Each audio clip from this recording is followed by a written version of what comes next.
Hello everybody, this is Carl back again for another comic book spoiler review. For the month of Halloween, I'll be covering Constantine HellBlazer. Uh, don't forget to like and subscribe, hit that notification bell, share this with your friends. Uh, if you're watching this on YouTube. And I completely forgot to set up my slides, so bear with me for a slight bit.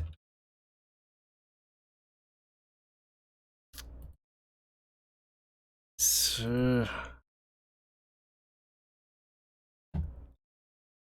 I mean, like, I did Constantine.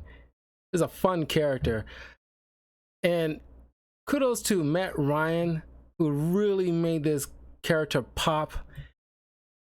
Because he was cast as Constantine in the NBC TV show that only lasted that one season.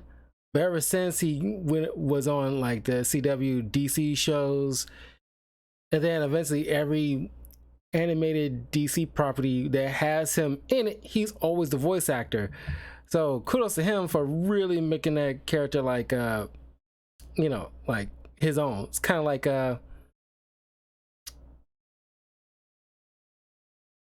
it's kind of like the Deadpool situation with Ryan Reynolds.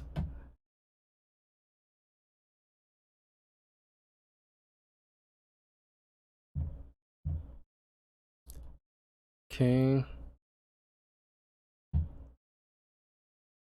Now let's briefly cover Constantine's abilities. Technically, he's human, but he is a practicing sorcerer. Or not practicing, he's a skilled sorcerer. Of course, he uses magic. John is highly skilled sorcerer, having been practicing magic since he was a teen. He quickly mastered all the magic that Europe had to offer and went to America to train under Necro, a noble magician. He has claimed to be a magician of the 4th degree. However, he has cast spells that exceed this level of magic. John is skilled in various forms of magic, most notably black magic, a dangerous and malevolent sort of magic that is known to come at a high cost to its practitioner. John can astral project, chlorokinesis, chronokinesis, cosmic awareness, demon summoning, dimensional travel, divination, disintegration, enhanced senses. John is able to sense the presence of magic. He can also see supernatural beings that others cannot, such as ghosts. Energy construct creation. John can use magic to form solid energy constructs, such as shields or bridges.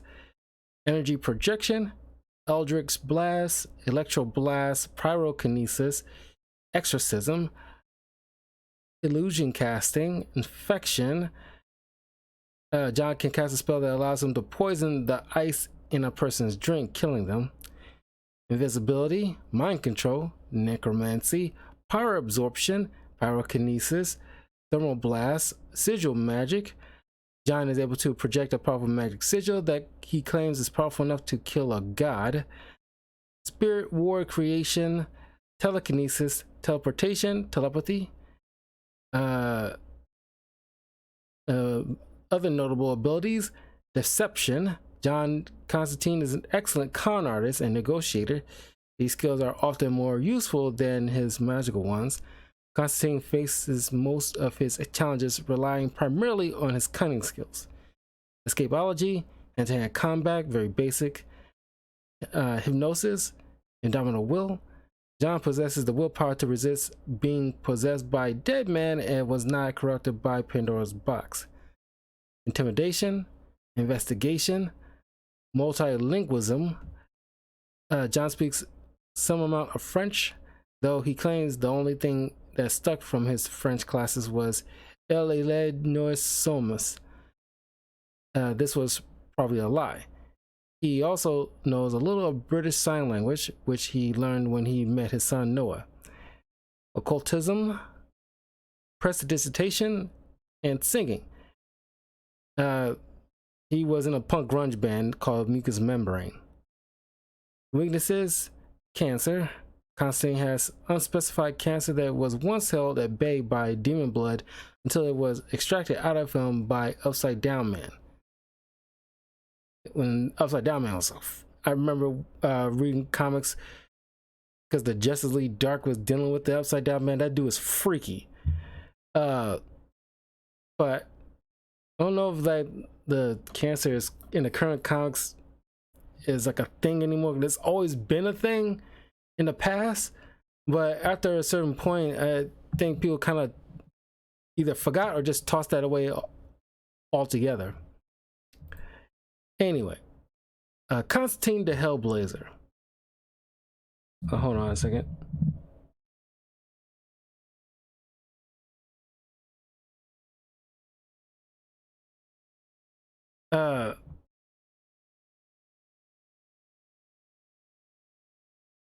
Constantine, of course, he grew up in Liverpool, England.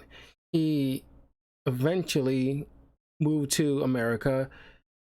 He's living in New York. He's dealing with, ghosts, people that he technically failed or at least tried to save. Because,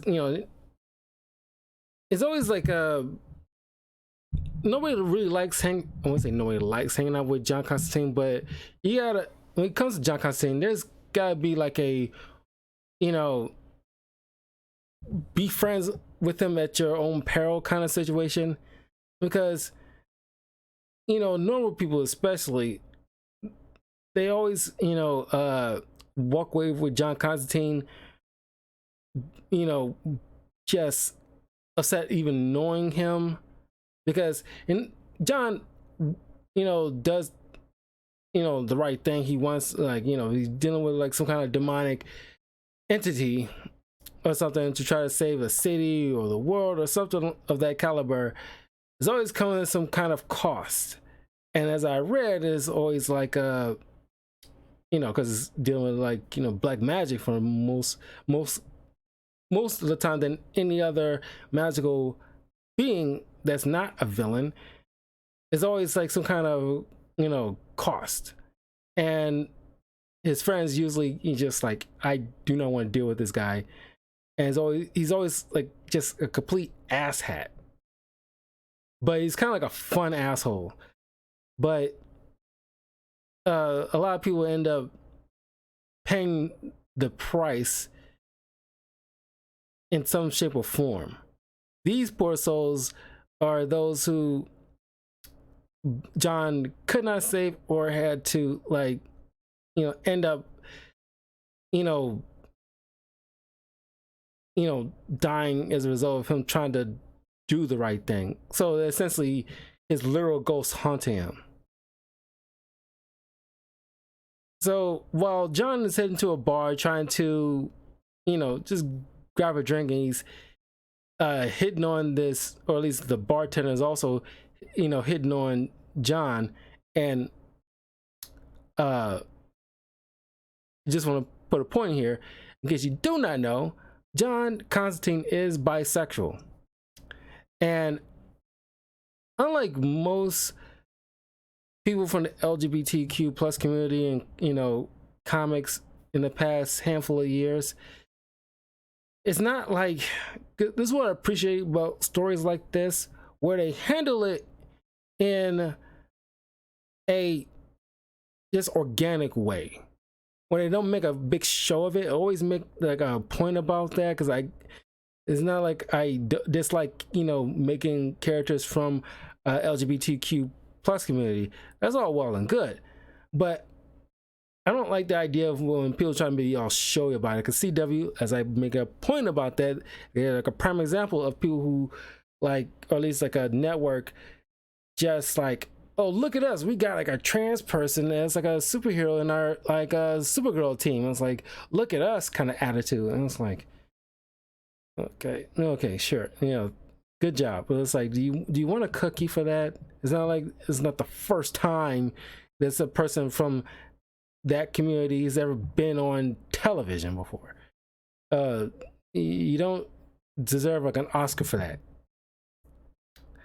And John Constantine, this is like chose this particular story because this is a sort of example of like, when I first read this, when I first started getting into Constantine comics, it's just, he just, being just like with any relationship or a budding relationship, it's just like, or just a hookup, it's like a natural thing. It's like I'm talking with this person, we're hitting it off.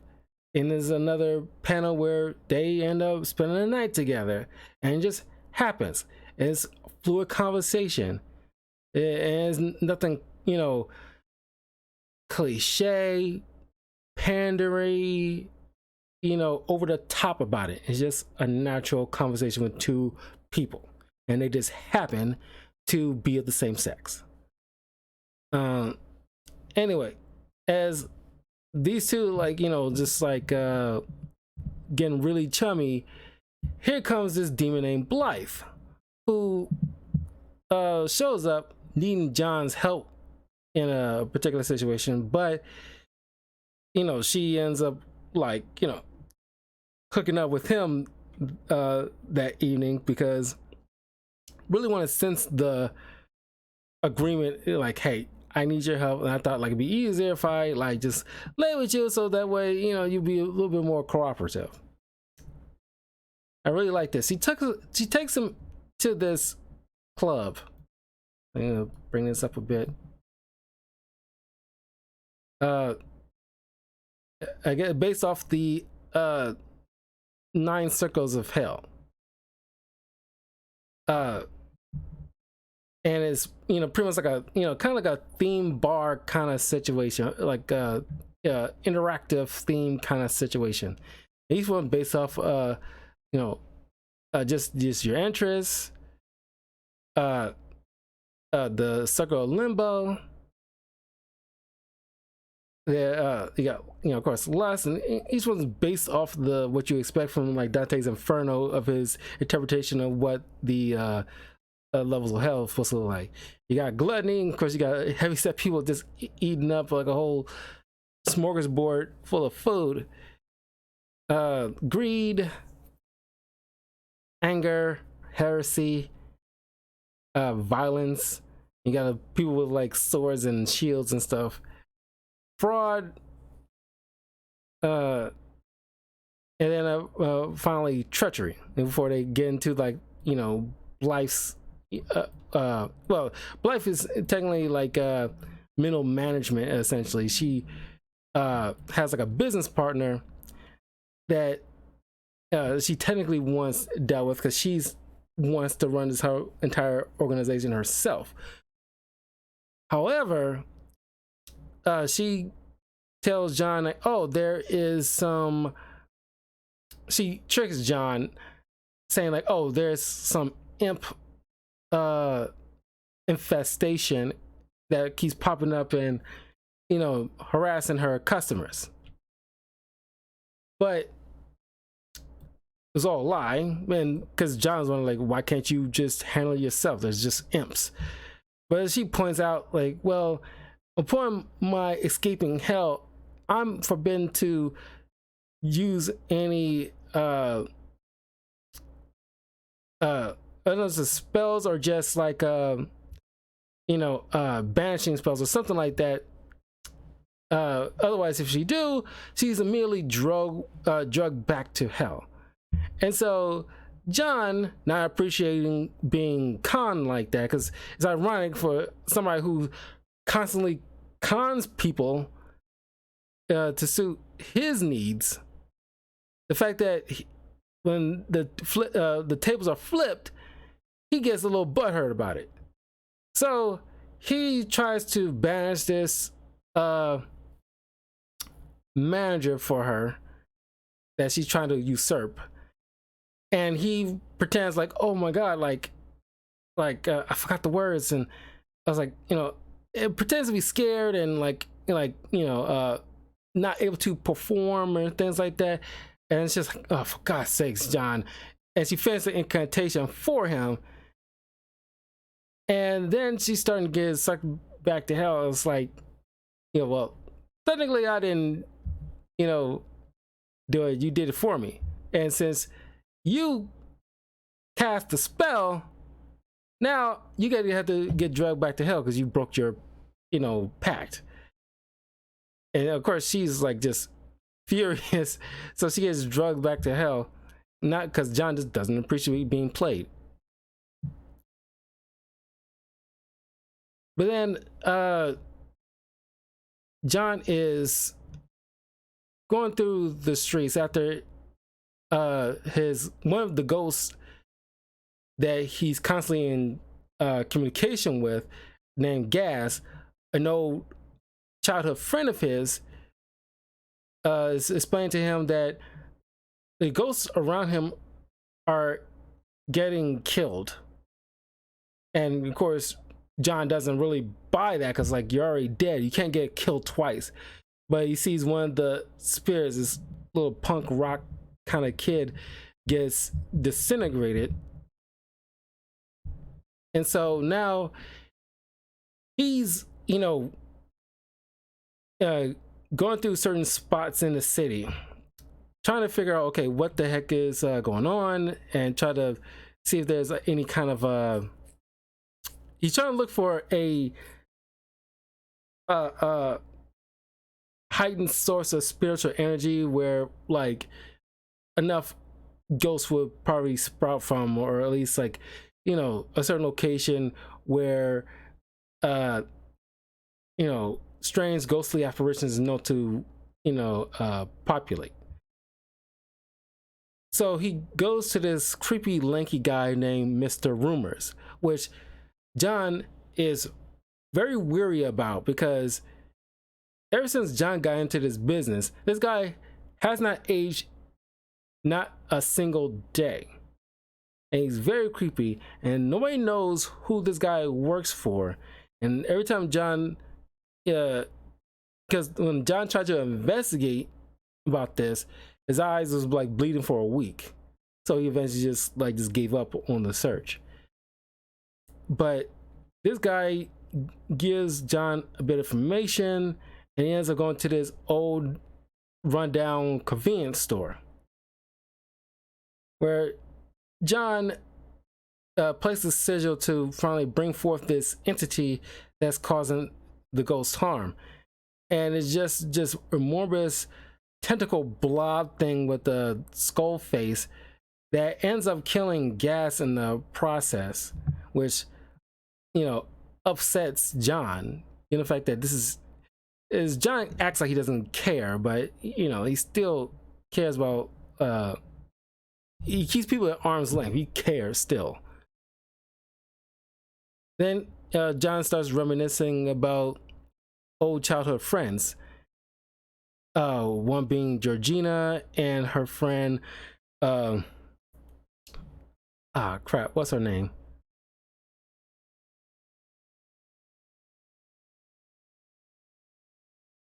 Veronica. So these two ladies, John and Gas, all started hanging out because they all are into the magic and occult. And then it become part of the mucous membrane situation. But of course, at this time, Georgina never liked John right from the start. She thought he was just complete, dipshit. And of course, he was. And he's probably like, you think like John is, dislike in his adult years? He was probably far worse as a teenager before he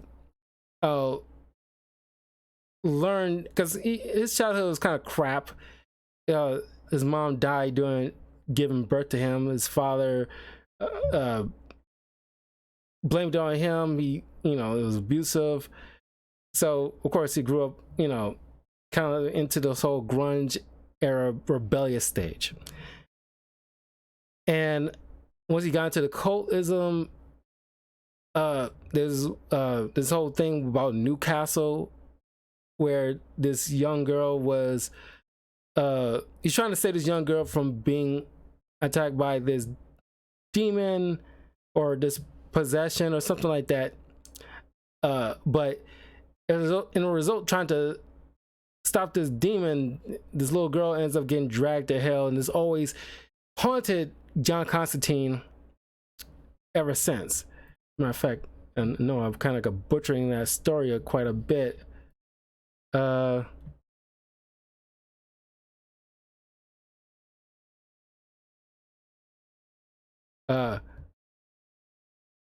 Constantine furthered his magical studies in the city of Newcastle until he and the Newcastle crew attempted to save a young girl, Astra Logue, from the demon Nergal, only to fail the spell and send Astra straight right into Nergal's clutches. This event was one of Constantine's greatest failures, and he checked himself into Ravenscar Asylum to recover from the experience, but was mistreated by the staff while there. So yeah, it was one of Constantine's kind of like, you know, biggest failures. So that always lingered over his head. I think that was eventually resolved many years later. But anyway, so Veronica and Constantine was hitting it off, even though Georgina had like a thing for Veronica. But while they spent all this time together, eventually, you know, because you see her looking like, you know, straight up like Mary Jane Watson, but eventually she gets super into the whole grunge era. Her stuff is, her getup was, you'll see in a different panel, her hair was cut a little, but she got too far into certain dark magic, like this book on, you know, transversing through different dimensional planes. And because she was not prepared for it or didn't have the skill to handle it, you know, it ends up like she's starting to fade away. You know, the first stages of her family's, you know, starting to forget who she is and forgetting that she exists. And then, you know, she ends up slowly starting to fade away, and eventually fade away in John's arms when he kept pushing her away.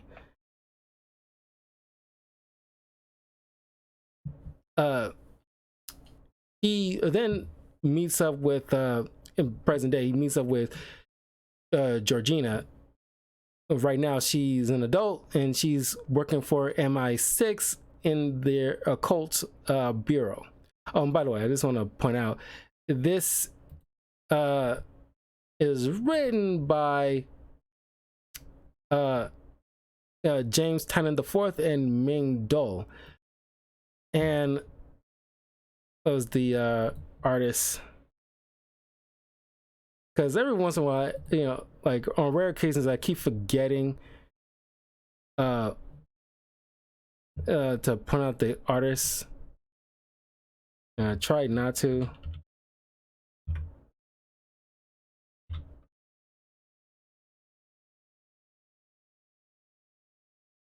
Riley Rosemo, that's the artist. So Georgina is working this investigation about these people who, in a group of people who have been in these, you know, they died during these, you know, separate orgies. As you know, I think it was like 3 separate orgies, and they died under mysterious like circumstances during these like orgasmic sessions. And she knows all these like different like, you know, sigils and stuff like that. And so John kind of butts in and try to help out, because he just, and it says, just wanted to like see his old friend, because he's reminiscing at this point. And so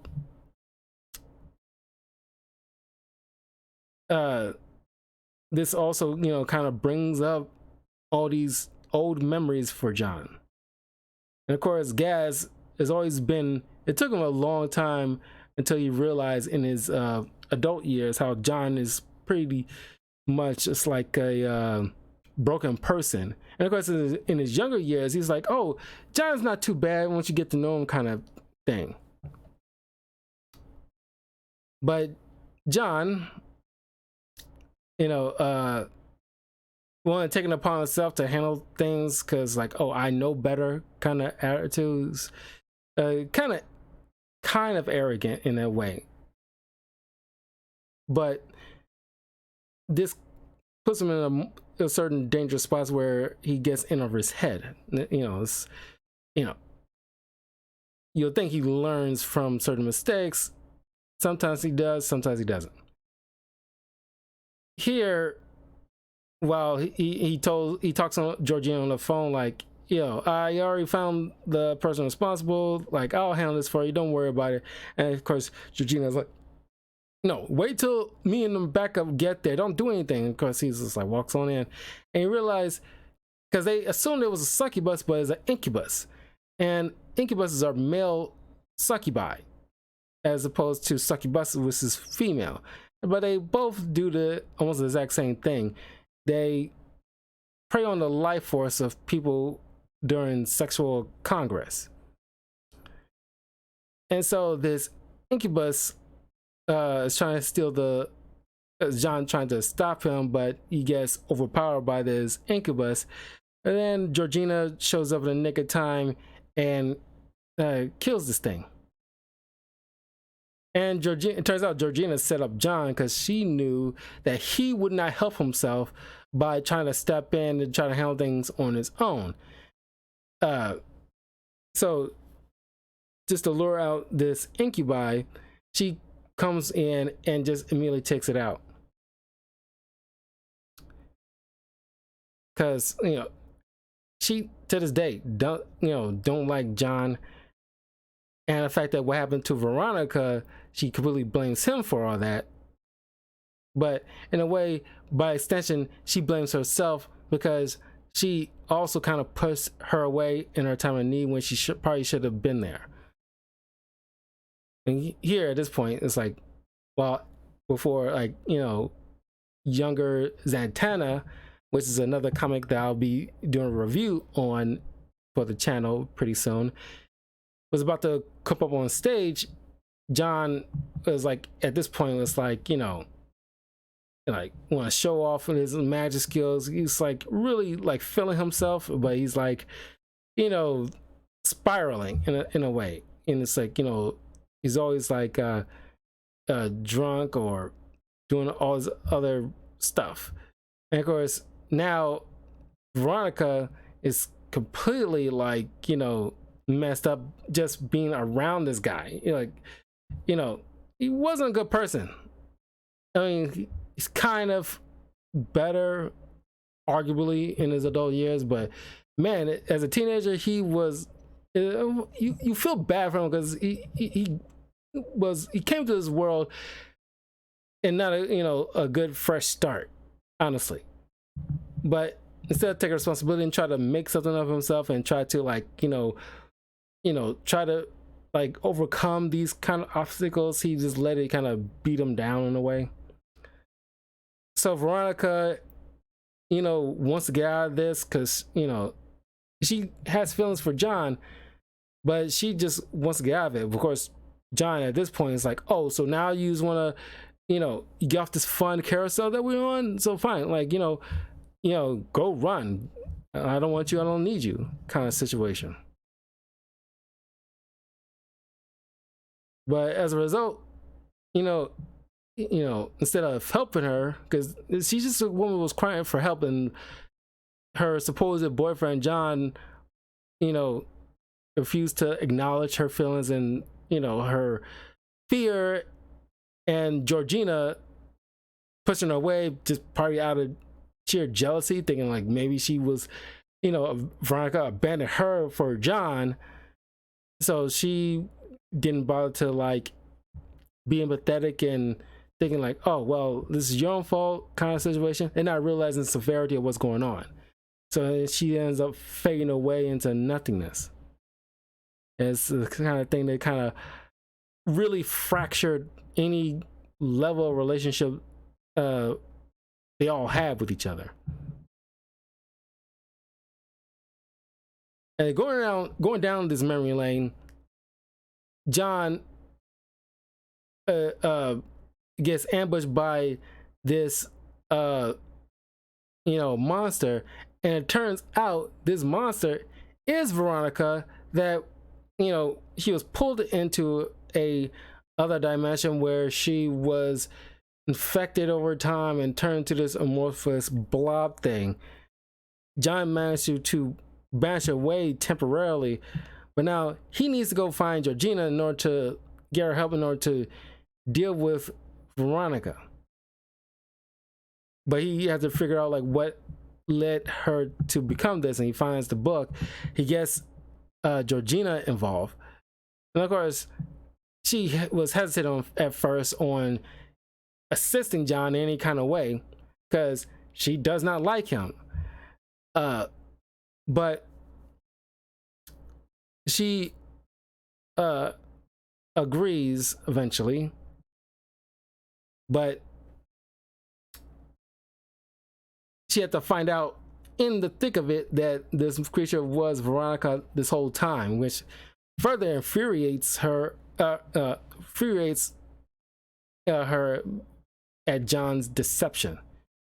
Now she has to banish, not only for all intents and purposes, she feels like, oh, she died once before, but now she has to kill her a second time. Well, she didn't kill her the first time, but now like she has to die a second time, but this time by her hand. So utilizing incantation and then burning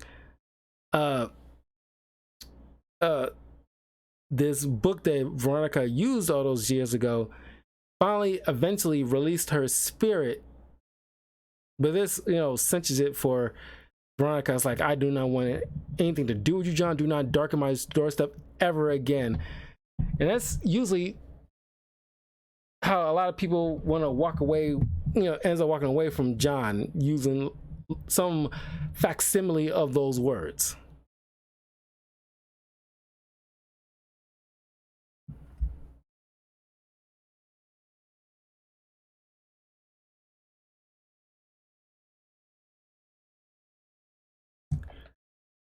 Yeah, so, but this little arc is done here. But it's something that's kind of like getting you into the day in the life of John Constantine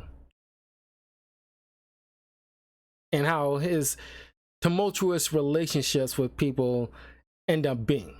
And usually in stories he has, because John doesn't like driving himself, he usually, when he needs to get around, he always has like his own technically personal driver named Chaz. And they kind of played on that in the Keanu Reeves movie Constantine, where we got Shia LaBeouf as Chaz. But in other iterations, it's a full-grown man that has a family, but when Constantine needs assistance getting to someplace, Chaz is usually has to be on call to get him around places.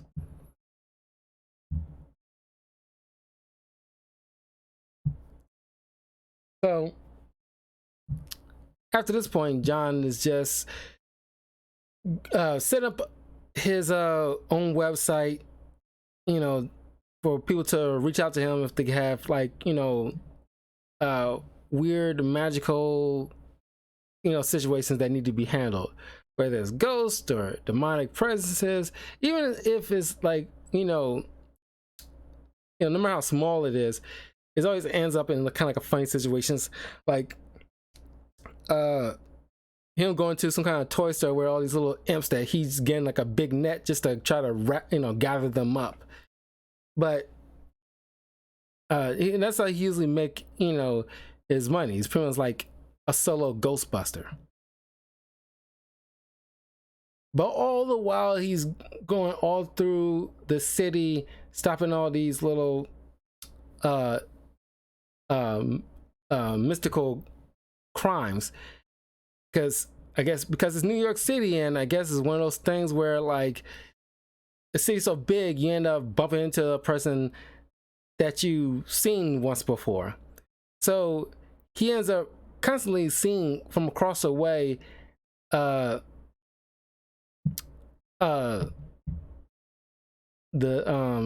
restaurant owner, keep blanking on his name.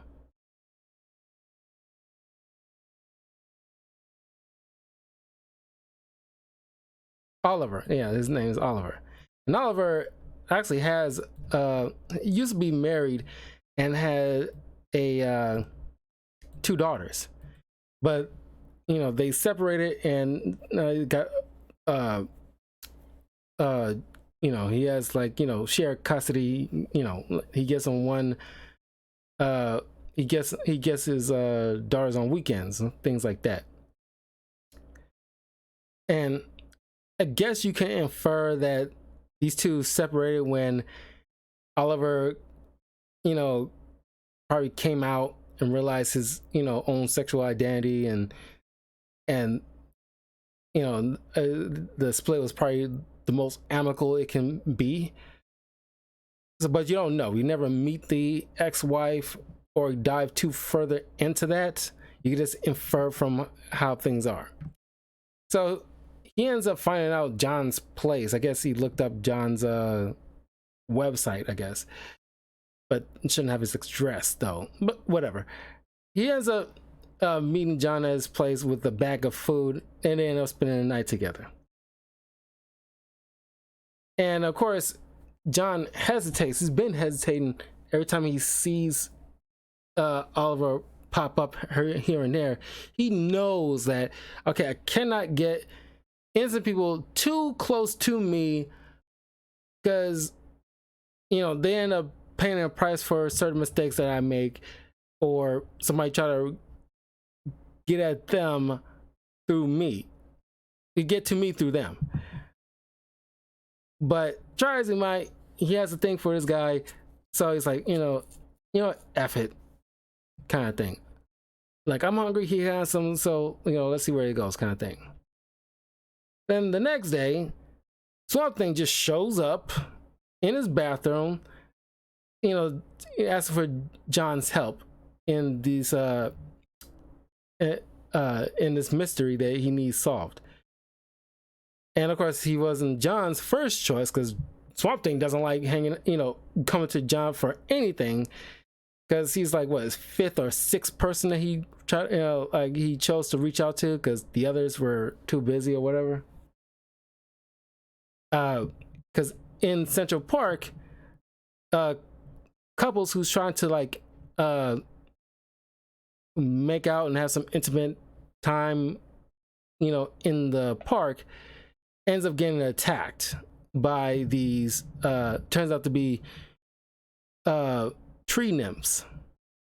And these tree nymphs, you know, normally don't harm people, but when pheromones and hormones are wafting in the air, when two people are getting intimate, it kind of drives them kind of wild, and they start attacking. And it's never happened before, but something's, you learn something later, is in the air that's causing, like, it's some mystical upheaval that they're sensing that's causing like an imbalance. But Swamp Thing can't do anything, because he is like the protector of the green, which is like all like earthly plant life.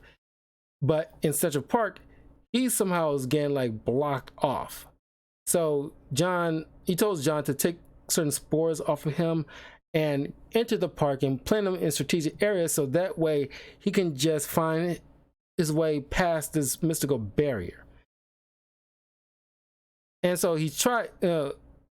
So John is holding these nymphs off while Swamp Thing gets some help, because normally plant life is supposed to follow his instructions, but they're not listening for some reason. So he gets their mother, this more earthly, you know, goddess, not Gaia, but, you know, something, you know, some being of a plant authority, as you know, telling them to like stop what you're doing, you know, return to your tree cells and leave the humans alone. And then she warns John about this mystical upheaval that's causing this imbalance.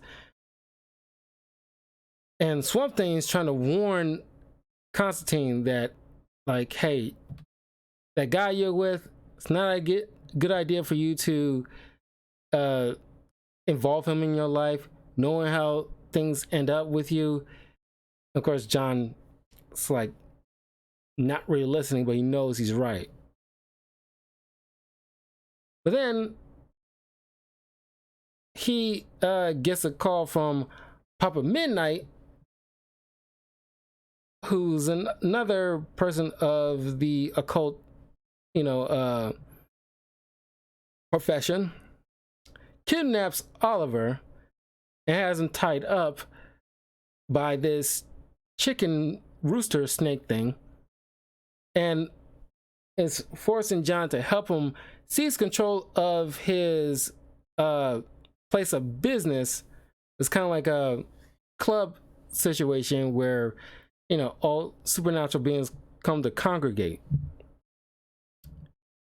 And he has his rooster snake bite Oliver with a poison that only Midnight has in his office in said building that he needs John help to take control again. So John ends up agreeing, okay, fine, I'll help you. So they go to this club in disguise of demons, using this kind of glamour spell to make you look like whatever you want to look like.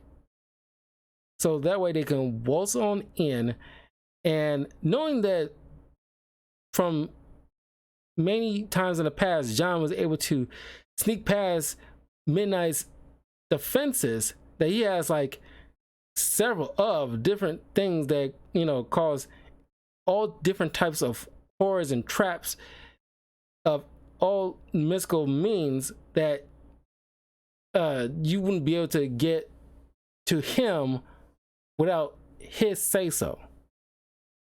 But John somehow is always able to slip past those defenses. So that's why he goes to John. It's like, I need to get past my defenses in order to get to my office. But as they enter this establishment, you meet this big time demon named Neuron. And John is furious with Midnight because, like, you did not tell me that the person that took your business was Neuron, because apparently he's been seizing up establishments all in New York City little by little for a while now, and becoming like a big person on campus at this point, through Earth or in Hell. And so now John is worried about this guy, because this guy's not somebody you want to mess with. He's up there in terms of like hierarchy of demons. But as they trying to make their way past all that, they get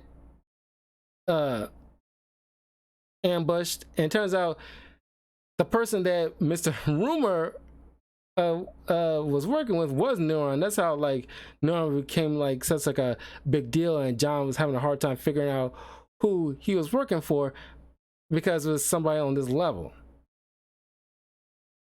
So now these two guys are dragged to hell and begin in the beginning stages of their torture. And of course you figure out through Neuron that he's seizing up control of New York and turned into a soul factory by getting people, ordinary people, because like magic, he's trying to get magic into the hands of just everyday people and pushing out other magical beings in the process, especially those of the warlock and wizard or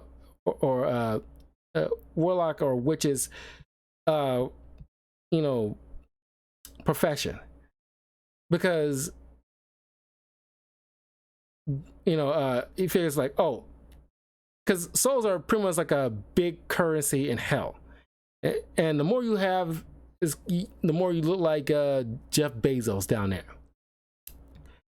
So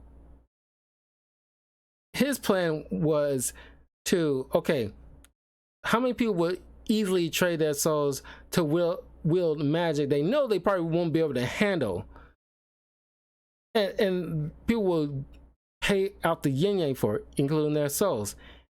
And he's trying to tell, like, you know, Papa Midnight and John, like, hey, all this can easily stop, because this is hell. We can hurt you in all kinds of ways. We'll never rest, we'll never tire. You'll heal, and we can start the process all over again and over again and over again. You will never die, but we can make it stop if you just give me your souls. And of course, these two refuse, knowing how full of crap they are, because, you know, they're not trading their souls for, you know how it's like a bad deal to do that. So, and Neuron, being generous, he's like, okay, he lets them off the racks, let them rest up before they begin their series of torture the next day. So while Midnight and John is like contemplating on figuring out a way to try to get out of this mess and back on Earth, they realize, okay, we need a demon's help, but it seems like all the demons they usually know will be working for Neuron. But we need to find somebody who isn't working for Neuron to give us some help. And in comes Blythe. And Blythe is willing to help them out if they also help her get out of hell too. So they agreed. She managed to bring them some fresh clothes. And so she begins to lead them outside of the, you know, because they in the city of Dis, a city in hell that is told in Dante's Inferno. They got to get out of the city and avoid all these demons that's under the thrall of Neuron. And so once they reach, you know, the outskirts of the city, Blythe explains that they need like some, like, I guess, the blood of a human in order to, or at least not one that's already, you know, dead and in part of hell. So she takes John's blood and draws a sigil to open up a doorway in order to get out of hell. But the person whose blood is used has to go last. But at this point in time, because John's already kind of not only irritated because mostly at Papa Midnight for kidnapping a person that means something to him, but it turns out that the supposed poison that he injected Oliver with isn't real. It's all a ruse in order to get John to help him out. And once again, John doesn't like to being conned himself. And knowing what Neuron's doing to the city, he knows, like, I can't deal with any of this crap. My only primary focus is getting Oliver safe. So he ended up ditching these two, despite him making a deal. He leaves these two behind, which is a kind of a-hole move, but also an a-hole move of where he ends up wasn't Earth. He ends up in Fairyland, or the land of the fairies, and it's not all what you think it is either. Fairyland is because in the narration box, John explains that if you ask a demon what's the one place they will fear the most, and the demon would end up telling you Fairyland, because there's no rules. Even if it's hell has certain rules and a level of understanding. And you know where you're getting into with hell. You don't. In fairy folk, there's always hunger. There's always like they always in constant, you know, passion, and like they feed off of like, it's like that those endorphins that kick in when you're having sex or partying or music playing, like, everything that gets you like, those certain chemicals flowing, and they feed off of that. They drink the blood of unicorns, and these fairy folk are dangerous hell. I think it's kind of based off of what fairies are in certain folklore, and how they're just dangerous entities. They're not all like what you see in like certain children's cartoons at all. And demons like do not like dealing with fairies, because they're just very dangerous. And it turns out the leader of this folk are this lady named Alexandria. And they end up finding John and planning on delivering him to Neuron soon. But John then convinces one of the fairies, like, hey, if you get me out of here, I'll take you to a place where you'll have all the thrill for yourself and everything like that by yourself. And the fairy agreed. And as soon as the fairy brings John back to Earth, he properly, disables this fairy. Of course, you can't kill the fairy, but you can disable it. But as long as John's on Earth, that's all he cares about. So he races back to the building to find Oliver. He unties him so that way he can get him back to his children. But of course, Oliver has caught feelings for John, and I'm like, it's all well and good, but you knew him for what, like a few minutes in a bar, and then one night, several days later. And all of a sudden you're going out your way to like, you clearly need a friend. I'm not gonna let you push me away. And it's like, dude, you know me for like a day and a few minutes plus. You like, you're treating it like this was a relationship that was going on for like a few months. I thought it was kind of like you kind of rushing this a bit in terms of the writing, and I don't know. Oliver can be as you can see from certain panels, he's like a good spirit of a person, but also naive as well. It's like, dude, that's like, you barely know this guy like that.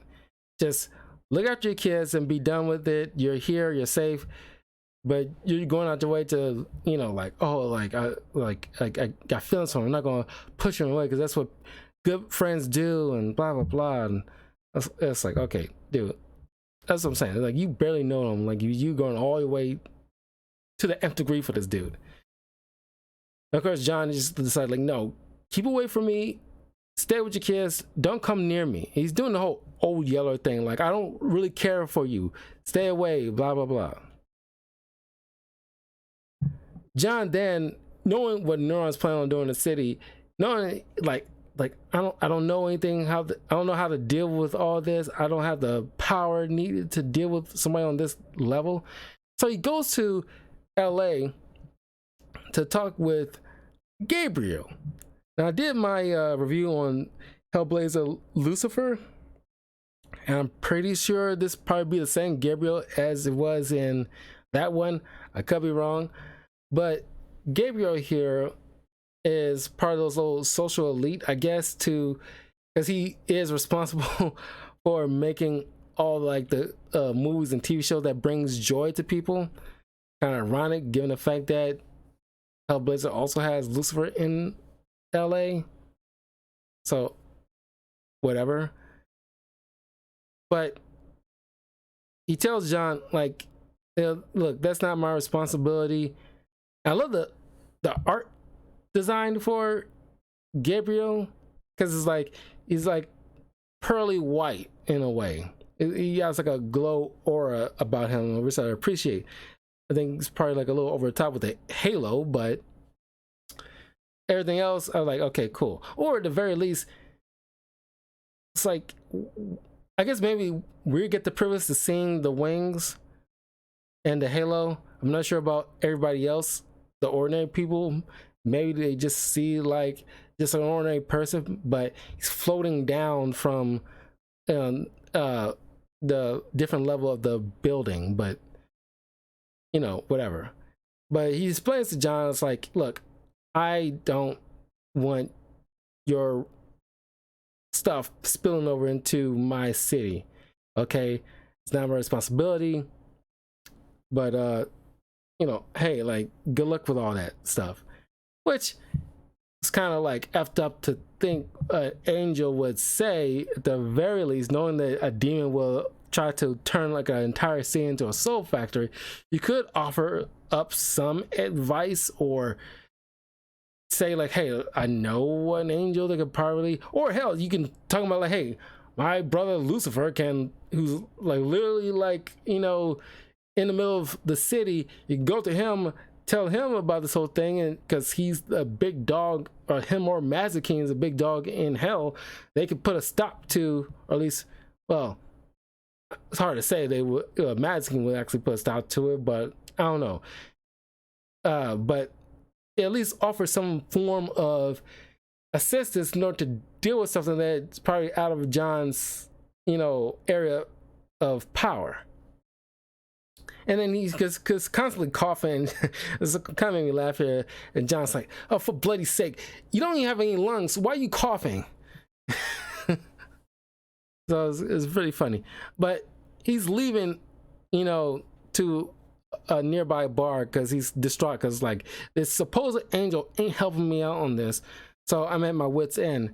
But then John gets a visit from Dead Man, Boston Brand, who was at the party possessing somebody, and he possessed another girl at the bar so he can have a conversation with John, trying to convince him to go back to New York to stop Neuron, because all intents and purposes, despite everything, you still are a hero and you still care. But of course, John telling him to piss off. So he decided to do the hard way and then possess John, despite John's magical defenses to prevent certain possessions. He was able to possess him long enough to get inside his head to lower, you know, to convince John to lower his defenses. So that way, it's a struggle, but he's getting John to the airport and onto the plane in order to get his way back to New York. And of course, John, you know, once they're already in the air on their way, he possessed passenger next to John to have a conversation and say like, hey, you know, you are a hero, like people gonna need you. You probably know how to overcome this better than anybody else. John, it's like, ain't really trying to hear it. So he underhandedly set up his little peanuts that he gets on the plane, because I don't know if it was back then when the peanuts were free, but of course, any refreshments on the plane, you gotta get charged for it. And it's like, look, this is off topic, but I'm just saying, like, you're paying like out the yin yang for a plane ticket to go to wherever it is that you're planning on going. Why you also gotta be on top of that getting charged for, you know, a drink? I mean, I understand if it's alcoholic drink, but if it's like water or a pop or peanuts, you should not be charged for that. I'm not asking for a lobster thermidor here. It's like, it's weird, right? I'm the only one who thinks that. Anyway, John sets up these peanuts to make a sigil to cast a banishing spell on Boston Brand to fling him to another part of the world. He knows he's going to eventually pop back up eventually, but it's going to take him a while because he does not like being conned. Oh crap! I guess it's all the other Flash, the other slides are not registering. But anyway, let me see if I can do something here.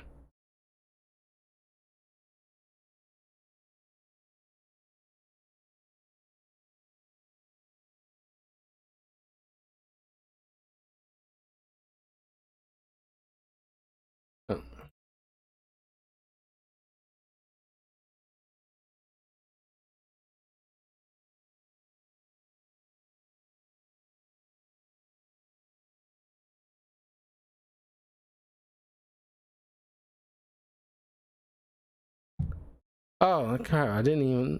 No, it wasn't in the thing. It was. I forgot to add in more slides from the other. I completely spaced on that. I forgot to. Yeah, my bad. Sorry, everybody. I forgot to include the other images from the other last 3 books. But anyway, what happens next is John shows back up and bumps into Oliver, who is upset that his daughter has been kidnapped. Because it turns out that while trying to find John to, because he needs, like, John's a good person. He needs, despite what he says, he still needs somebody.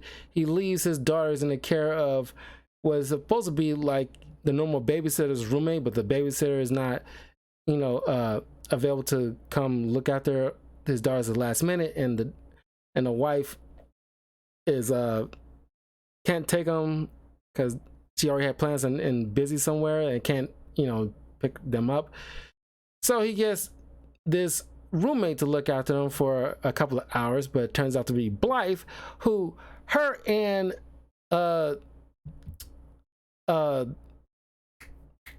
Midnight, after being left in hell and ambushed, decides to make a deal with Neuron in order for Midnight to get his business back, and Blythe being able to get back to Earth. She kidnaps the souls of these 2 little girls. So now John goes to meet up with Neuron to try to get those girls back, but no, no, you can't. And so Blythe casts like a spell on John to prevent him from acting against Neuron and his plans. You can't cast any spells to try to prevent him to do anything, or at least keeping him from doing what he's doing. So John has to sadly walk to Oliver to give him the bad news, saying like I'm not gonna give up, but I wasn't able to get your daughters back, but I'm not gonna give up. I'm going to keep on trying. Then Oliver, mad at the fact that he kept warning you, but you getting so hung up. I don't know if sex with John is just that immaculate that you get hung up on this dude. But he is just mad at the fact that my children, John, is there's 2 people I cared the most about most than anybody else in this world, so I'm gonna figure something out. So John then come to realize, while he's trying to go on a bender and some girl try to hit on him in his bar, and he gets this brilliant idea about the value of certain things. And so he goes to, seemingly might be Zatanna, then Deadman, and then Swamp Thing, who's trying to figure out how to stop Neuron. He gets the brilliant idea that 4 separate areas of New York that these 4 will go to in order to make their own sigils. And they cast a spell because during this narration, John explains that every city has a unique magic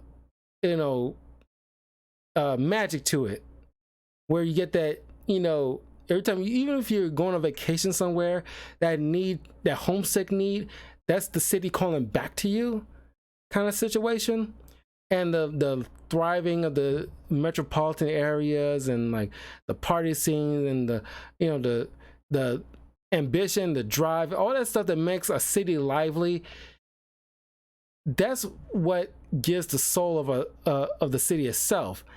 And what John plans on doing is stripping that spell from the city, and all the people walk around like just uh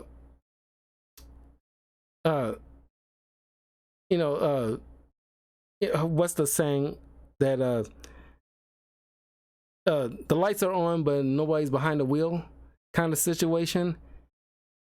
And what John and the others, what they did was taking away that lively ambition, which robbing what makes a soul special. And so what he did was make all the souls worthless that he collected or will collect in the next couple of decades, completely useless. And so now, essentially penniless, John has to, because he's in cahoots with Alexandria, who also wants a bit of stake in this, decides to sell all his worth, wherever he has, to Alexandria, and then he goes back to hell. But it turns out it was all a ruse, because he robbed that whole uniqueness out of the city, but it isn't gonna be like for a couple of decades. It'll just be probably like a few hours, but then everything gets back to normal. But Neron doesn't know that, and already made a deal with Alexandria. He won't be able to try to reclaim it ever again. And it's funny because, like, Midnight tried to warn Neron that John's up to something, because he knows John more than most people, and he knows that he's going to be he doesn't like being like bested. He will try to figure out a loophole, but Neron and Blythe ain't trying to listen to him. But of course, we don't see Midnight show back up. He just assumed like, oh, okay, I know what he's planning. But and so he convinces Alexandria to give him the 2 souls of those little girls. But it turns out that there was no need, because he finds out that Oliver already made a deal with Blythe in order to trade in his soul in order to get his daughters back. And so, in a sad, depressing image, John had to cover the daughter's eyes as Blythe, very violently drag Oliver to hell. And he had to be a man and actually walk to their mom and explain the whole entire situation. Mentions that he still feels that hard, cold slap across his face from her after what happened.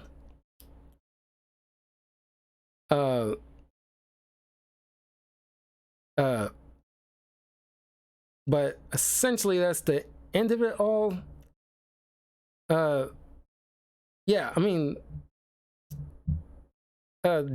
managed to stop this Neuron guy's takeover of New York and the Soul Factory. But there will be more Constantine stuff. At least probably like 2 of them that I can easily do reviews about. But one of them is during the New 52 era that I, for the most part, don't really care for. But anyway, let me know what you think of John Constantine in the comics. I mean, comments, not comics, but John Constantine as a whole. How you feel? Is your favorite character? What you like about him? What you dislike about him? All that stuff. Like this, share this with your friends, and I will see you guys later on this week for more Halloween themed reviews. This Thursday or Friday. I like to think it might be Thursday. I will be starting my Spider-Man 2 game walkthrough, so look forward to that. I'm super excited. Already had that pre-ordered. So I can't wait to try out the costumes and everything like that. It's gonna be freaking wild. I hope they still have the Spider-Verse variant costume for Miles Morales, because that's one of my favorite costumes to use in the Miles Morales game. But anyway, I will see you guys soon. I might hop in to play some COD later on. So anyway, hopefully you guys will be around for that. Take care. Have a pleasant weekend. Take care.